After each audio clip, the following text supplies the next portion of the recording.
Hey everybody, Jen here. Hope you all had happy holidays and a happy new year. But for this video, I'm going to take the clocks back to 2020. Yes, a year we could spend a long time talking about all the changes and everything in between. But like the title says, we are going to be focusing on why Sega had an amazing 2020. Now, a few things of note. I'm going to be primarily talking of Sega of Europe and Sega of America. Anything Japanese related, you are more than welcome to comment in the comment section below and add to this video, along with any disagreements, agreements, discussions, debates. Keep it clean.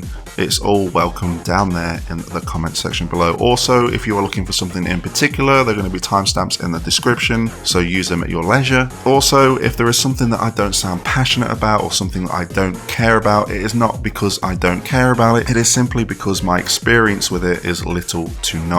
So please bear that in mind. And again, please add to that in the comment section below. So the structure of the video is simple. We're going to go through the year. But before we go through the year, there is something I want to talk about. The last film that we probably seen in theaters. That is right, I'm talking about the Sonic movie. We went from a poor redesign to kind of real fan backlash to a awesome looking Sonic for a movie to then the Sonic movie itself on February 14th. Yeah, that was last year, believe it or not. And that movie was really good. My opinion, but it was really good and a huge win for Sega because now they have the movie franchise to move forward. We know that we're getting a sequel. We're definitely going to get merchandise. We might even get a game tie-in. We don't know. Speculation is everywhere. But that part of Sega, that part of Sonic the Hedgehog is strong. And I'm sure you guys will agree. Even the casuals agree that that movie was good. So again, a huge win for Sega, and I'm very excited to see where it goes in the future.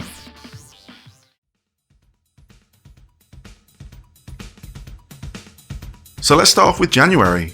I'm going to also be talking about some Atlas stuff since it falls under the Sega umbrella. And since we're on the subject of Atlas, let's talk about a game that you may have forgot about. People certainly forgot about it on the Wii U. And that was Tokyo Mirage Sessions FE Encore. Now again, it came out on the Wii U. I didn't hear about it. I didn't know anything about it. I heard about it when it came to the Switch. And that's what it did. It came to the Switch at the beginning of this year. It is a tie in between your typical Atlas game and Fire Emblem. I guess it's probably the closest you're going to get to Persona until you play Persona Strikers. Hopefully we'll get the rest of the Persona games on Switch, but that's a subject in itself. But again, it is a great, nice JRPG on the Switch. Also, sticking with the Switch, the Sega Ages lineup continued on with Shinobi and Fantasy Zone. If you didn't know, the Sega Ages games are fantastic ports made by M2 of classic Sega games with some really unique features and additional content. I really highly recommend that you check them out if you haven't. If there is a game that you remember in the top of your head, chances there's a Sega Ages port of it. Have a look on your Switch eShop and knock yourself out. And then topping off January, I am talking about a game that I'm not very familiar with, but I know it has a huge fan base, so I want to bring it to the forefront, and that is Total War 3 Kingdoms. They got their prequel expansion of Mandate of Heaven, and this was the largest to date, bringing a lot of additional changes, gameplay balances, the lot. I'm sure those guys can do it more justice than I can, but we got that in January.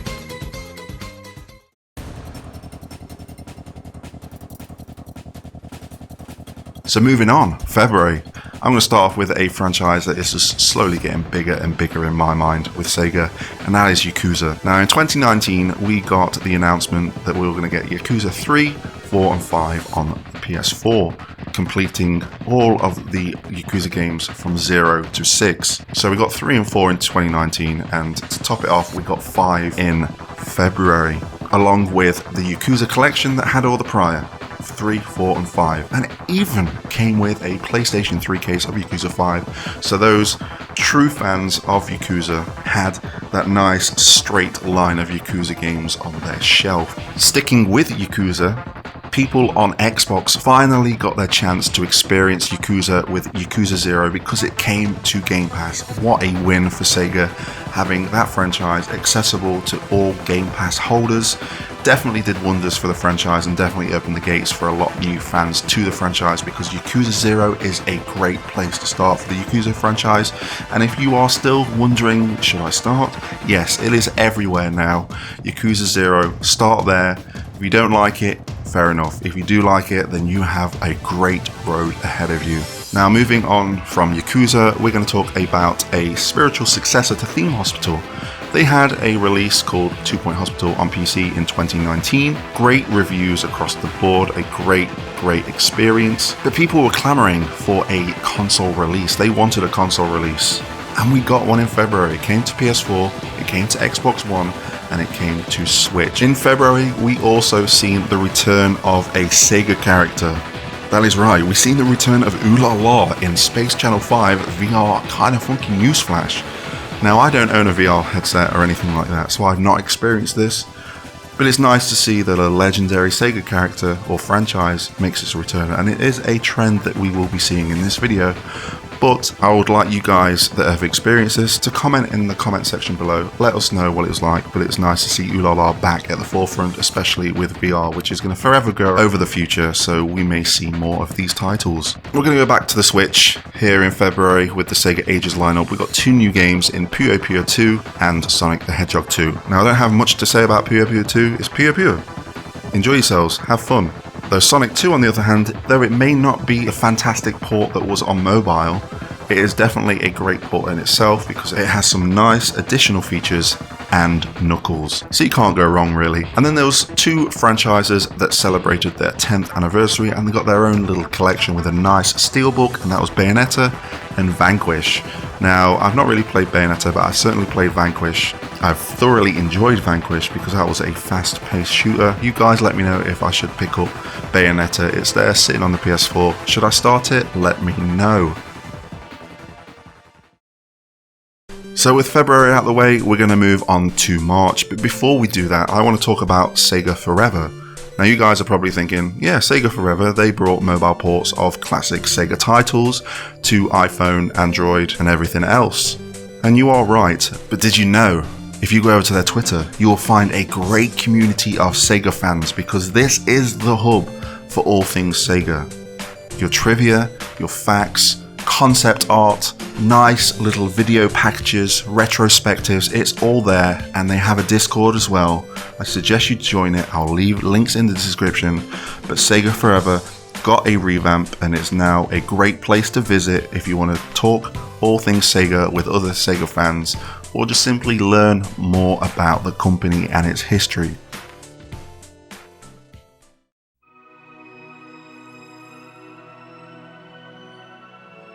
So March, I think we're going to start off with some DLC here. We had some DLC for 2 Point Hospital. It's called Off the Grid. This introduced some new locations, gameplay mechanics, and some new things. Again, keeping that franchise strong. It's nice to see that it gets the support that it does. Also, Total War 3 Kingdoms, again a franchise that I've mentioned previously I'm not familiar with, so if I do butcher something, please let me know. But they got another expansion in A World Betrayed. Now, this next one, even though it wasn't SEGA that necessarily released this, SEGA gave a thumbs up to one of their franchises being re-released, remade. That is right, we got Panzer Dragoon remake on the Switch. Though it may have had its bugs and its little problems at the beginning, it got its patches, and it is now a nice remake to play on the Switch and, as we'll mention later, other places. Now, I've got 2 more here on the list for March, and I don't really know which one to do first. You know what? I think I'm going to go with this one. Persona 5 Royal. Now, when I first heard about this, I thought, no, it's going to be Persona 4 Golden. Really, it's just going to be the base game with a little bit of extra.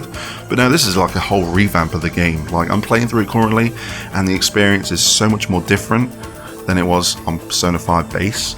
So I really suggest that you check it out if you haven't. If you have played Persona 5 and you're burnt out, I'd give it a couple of months and come back to it, because it's a totally different experience and it got high praise across the board. Big win for Atlus and Sega having Persona 5 Royal release in March.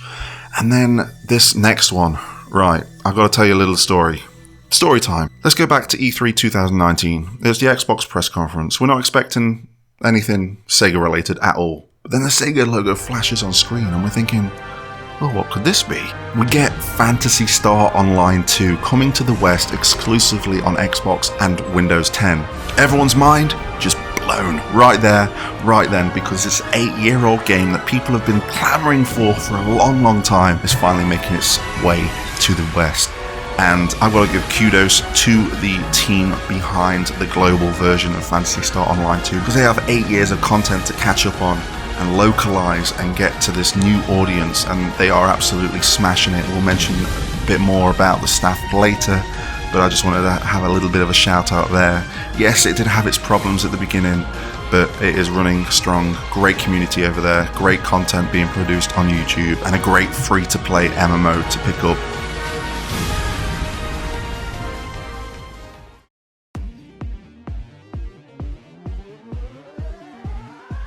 So from March, we're going into April, and we're going to go back to Yakuza here because Xbox got their second dose of Yakuza in Yakuza Kiwami. It came to Game Pass again, and again, the floodgates are opening. Yakuza is being exposed to a new audience, and I'm very happy that it is available over on the Xbox for more people to experience. Let's go over to the Switch, and we're going to talk about a Sega Ages release in G-Lock Air Battle. Now, I covered this on the channel, wasn't very familiar with the game, but I definitely enjoyed the experience I had. It was a port of the arcade version of the game, runs really well, and you can even use the Joy-Con as a joystick, so kudos to M2 with that port. Now, April's seen a franchise return, well, 2 franchises return actually, but the first one, we only had one game here in the West, and we have not seen anything since, and that is Sakura Wars. It had its soft reboot for new fans to experience, but there was enough there for old fans to kind of get their dose of Sakura Wars. I thoroughly enjoyed my time with Sakura Wars. Really great games. I highly suggest you pick it up if you haven't already. It's on the PlayStation 4. Great way to get into the franchise, and I believe there is an anime as well that you can check out. Now, I want to kind of finish off April with this other franchise I was talking about, a return of a franchise since its 3rd game. It's been a long time. Streets of Rage. Yes, I know this wasn't published by Sega, but again, Sega gave the thumbs up for one of their franchises to come back, and come back did it. It really did. Streets of Rage 4. Wow, new art style, smoother gameplay, so many throwbacks to the previous games, but at the same time being its own entity and evolving the franchise. .M did a fantastic job. If you're looking for that kind of side-scroll and beat 'em up, Streets of Rage 4 is there, and it's available everywhere. Pick it up, give it a go. Great month for Sega in April.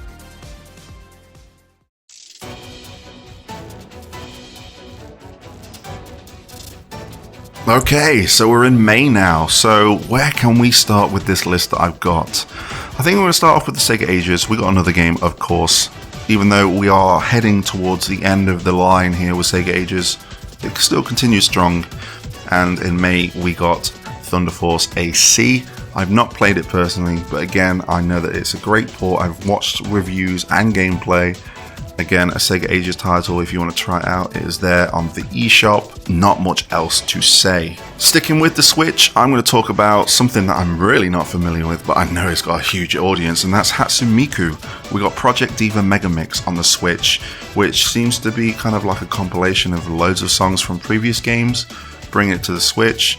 Don't really get the franchise, but again, it's got a huge following, and it's a huge win because it was highly demanded that they came over to the Switch, and to the Switch it came. Now, next on the list is a game that you might not be familiar with, though I might be totally wrong, and you all know about it, and I am not very familiar with it, and that is the Endless series. We got Dungeon of the Endless on consoles. It's been on PC for a while. It is not my type of game. I tried it and I couldn't get into it, so I'm not going to badmouth it. That is just my experience. If you think I should try it again, let me know in the comment section below. But it got its console release, exposing and opening the gates to more players across the nation. Another great win in my book when you kind of port over a game that's very popular on one system, expose it to a new audience. I'm sure you're going to get more fans. Talking about the PC, we're going back to that Total War franchise with Warhammer 2. They got an expansion, The Warden of the Pouch. I don't know how it's pronounced, but The Warden of the Pouch is an expansion. Again, like all expansions for the Total War series, it kind of introduced obviously new locations, new people to battle with, gameplay changes. I'm sure people can add to this because, again, I'm not very familiar with this franchise, but it has its fans and I don't want to kind of dismay that franchise. So please, if you want to speak up about that franchise, please do. And then to end off May, we're going to talk about Sonic and the Olympic Games. No, not Sonic and Mario, we're talking about Sonic and the Olympic Games. I had the pleasure of introducing this game exclusively. I think there's just me and one other content creator that brought exclusive gameplay of this game when it was released. We got early access. I think I had early access for about 2 or 3 weeks. And you know what? It is what it is. It is a nice little mobile experience. It's free to play. I think there's a payment of a small fee somewhere along the lines where you unlock the rest of the stuff. But again, it's a nice little thing with leaderboards and challenges to do along the way. And that's Sonic at the Olympic Games Tokyo 2020.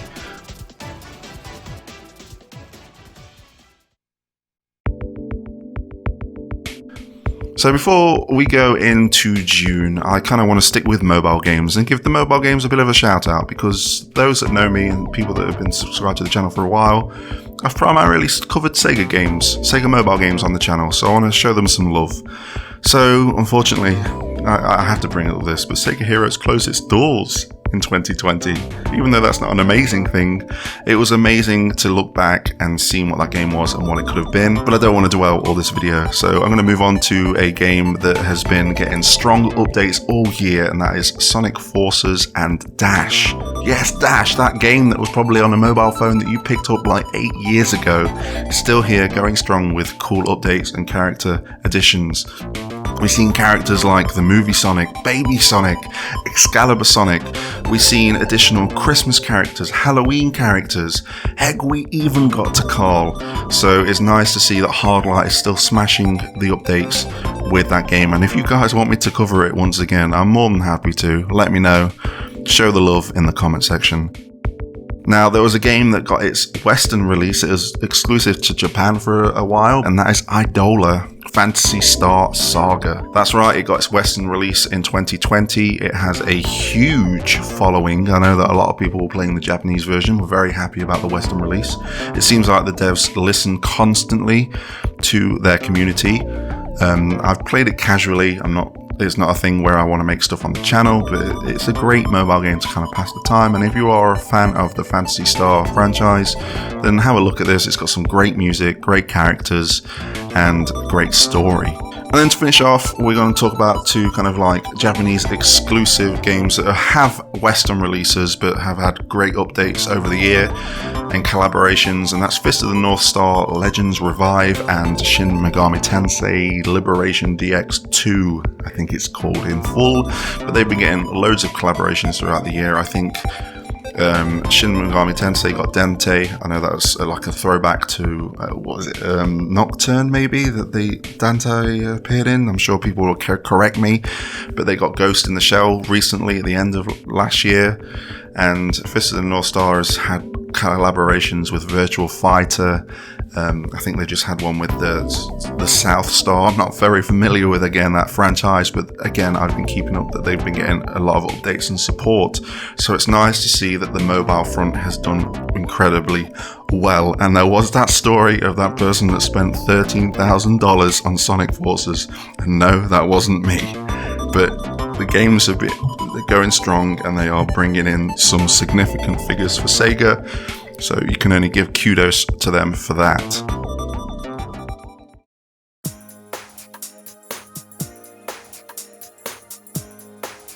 So I didn't really have anything down for June, but I did some more research and remembered that we got a Earth UFO catcher in the form of a website where you can, I think there's 139 things you get, all kind of classic Sega characters, consoles, and accessories, and you had a chance of winning a medal or something. But it was a nice little pastime. You could access it on your mobile, go on, log on, and get some prizes.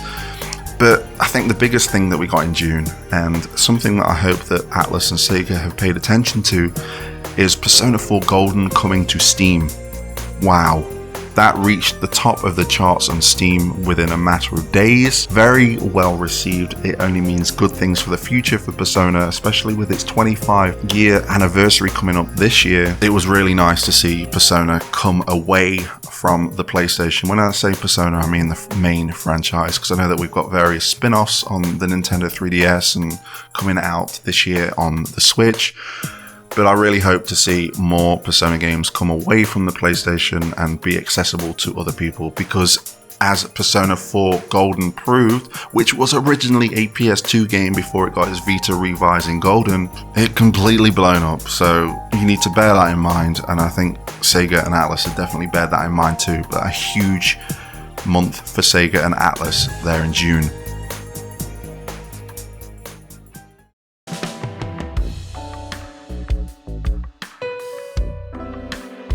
Sticking with Atlus, in July we got Catherine Full Body finally coming to the Switch. It was highly anticipated from what I was following. I think it got a couple of delays, or it kind of got forgot about, but we finally got it in July on the Switch. Not my type of game, but it's got a great story, some really good comedy in there, can make you laugh, I guess, and also some really cool puzzle gameplay in there. So if I haven't shouted out Catherine Full Body enough, then let me know in the comment section below.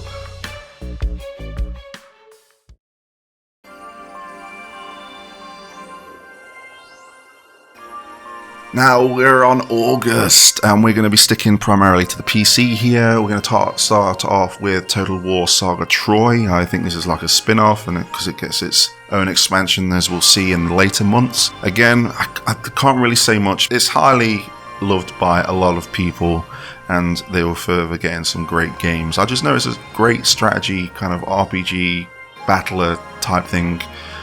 Don't want to say too much because I'll end up butchering it and not showing my knowledge of it at all, and I don't really want that to happen, so I'm going to stop it there. Total War Saga Troy, comment section below if you guys want to pick that up a little bit more. But then we also got something that was highly requested when Phantasy Star Online 2 came to Microsoft Windows and Xbox, and that was it coming to Steam, because it had its fair share of problems on Microsoft. But the team over there at PSO2 Global delivered, and it came to Steam. I play it on Steam. Runs fantastically. It's so nice to see that game. And this is a game that came out 8 years ago, and we're getting all the content in kind of like its first year. It's really cool to see. So there we go. August, we got Phantasy Star Online 2 on Steam. And remember guys, it's free. So if you want to try it out, try it out.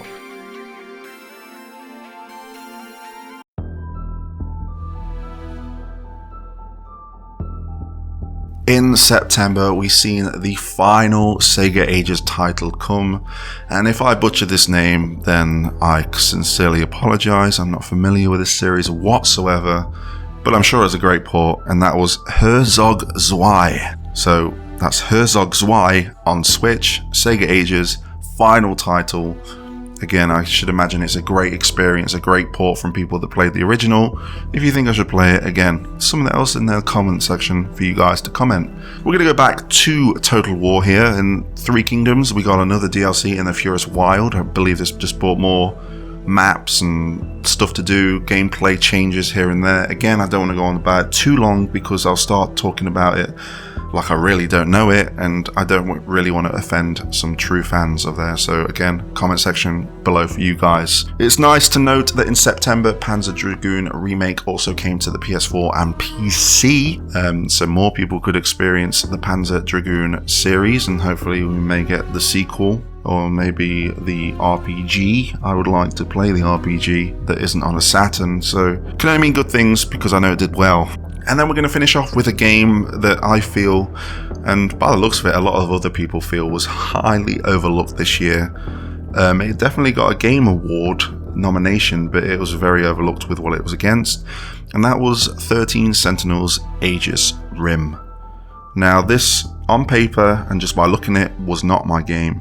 It really wasn't, but I got a code for this game and I played it, and this isn't affecting what I'm saying right now that I got it for free.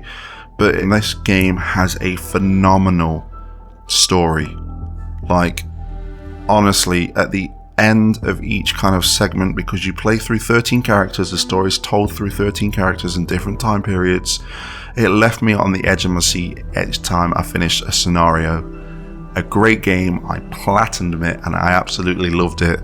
And I think you guys, if you've not seen this or you've sat on it, go try it out. Go watch some gameplay, watch reviews, because there's only been good things. The only bad thing is that it was overlooked. So if you want a great story, and this is by Vanillaware, by the way, there it is, 13 Sentinels Aegis Rim for the PlayStation 4.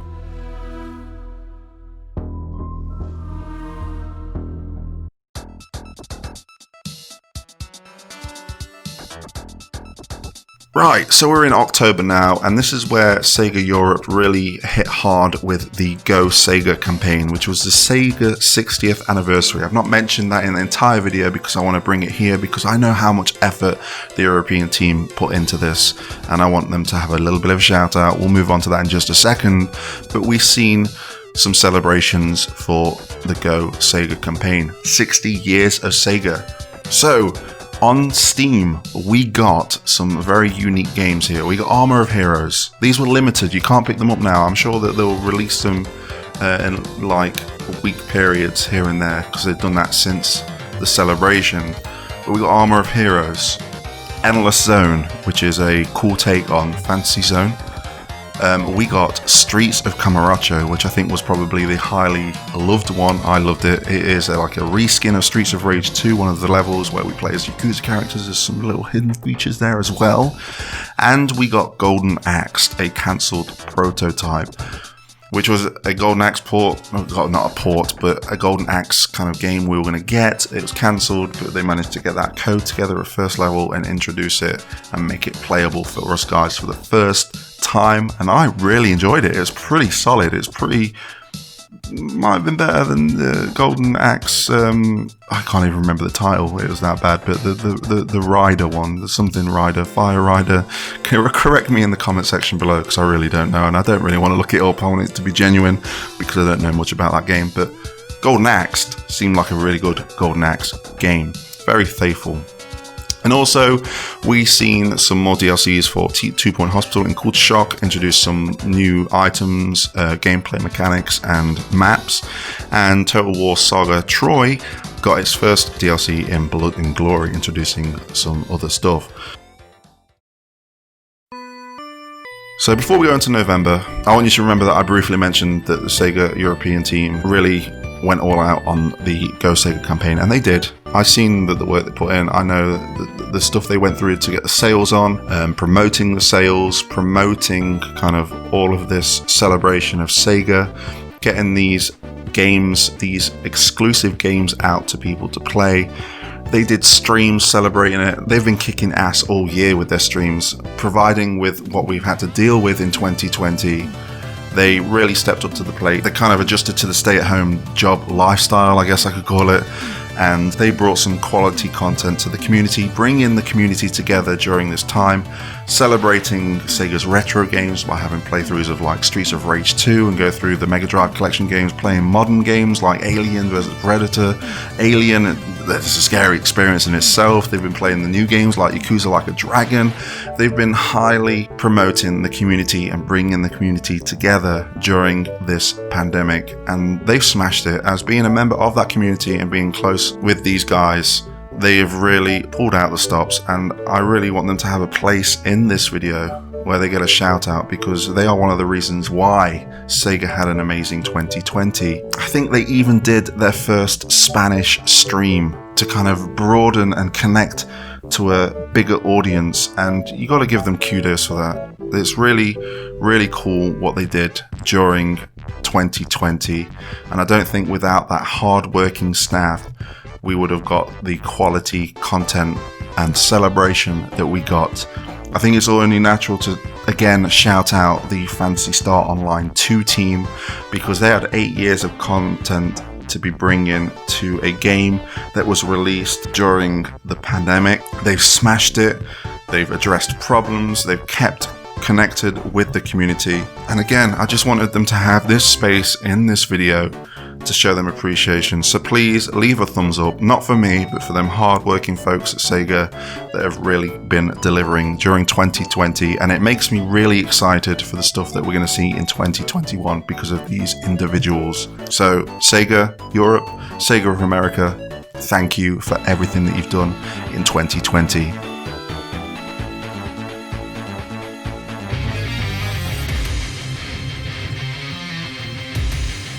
So we're getting towards the end of the year now. We're in November and I've got two things on the list. I think you know which one of them are going to be. And I'm going to start off with that. Yakuza Like a Dragon. Now, Japan got this earlier in the year, but we finally got ours at the end.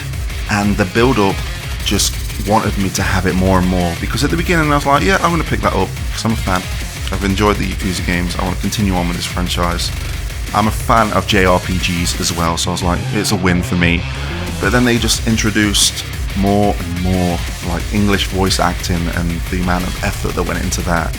And then all these other things that went into the promotions leading up to the game. I was sold and I love that game. That is one of my games of the year. Another great starting point of people that want to use the kind of fighting games that Kiryu brought to the table from Yakuza 0 to 6. Like a Dragon is great. It's very well received and it is a fantastic JRPG. It's nice to see a JRPG done right, and it's even better that it's coming from a team that have not made a JRPG. Yes, the Yakuza games in past had RPG mechanics, but this is a true RPG experience and it's definitely one you should not pass up. And another game that I feel like should get a quick mention is that Shenmue 3 came to Steam because it was exclusive to the PlayStation 4. I don't know if it was the Xbox, I wasn't too sure about that, but it was Epic Games exclusive, I think, originally. But Steam finally got it in November. So if you haven't played Shenmue 3 and you followed the story and wanted that story for a long time since Shenmue 2, then it's there on Steam.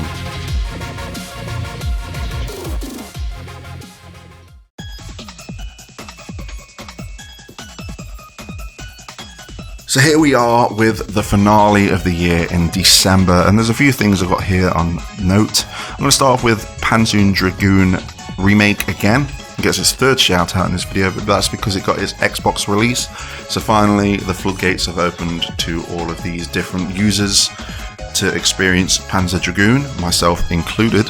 We also got Football Manager 2021. Now I know this franchise has a huge community. I tried to do a bit of research on it and I looked at a few YouTube videos, and the views are insane, and the people that play that game really bring life to that game as well.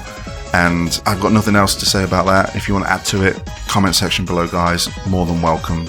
Total War Warhammer 2 got an expansion called The Twisted and the Twilight. Again, not familiar with the franchise, but I know that it has its fans and they were very happy with that expansion. We've seen Puyo Puyo Tetris 2 come out. This got announced, I think it got announced later in the year. It was definitely in the second half of the year. And I got a code for this game. I've played it. If you played the first one, it's not much different. It's just got a few more bells and whistles. But if you've not played the Puyo Puyo Tetris game, I suggest that you pick this one up because you will have a barrel of a time. The most fun I had in this game was playing with family and friends, as opposed to playing it on myself through the story mode. So I highly suggest, if you want to play this with friends and family. You may have a few arguments here and there, but again, it's a great game to pick up and play. And then we're going to finish off with something completely out of the blue. I don't know how much I should go into detail with this, but we got Valkyria Chronicles 4 Complete Edition to come to Stadia. I've got to give a Stadia shout out somewhere, but as you can see, Sega gave the thumbs up, and Valkyria Chronicles, I guess it has its definitive version on Stadia.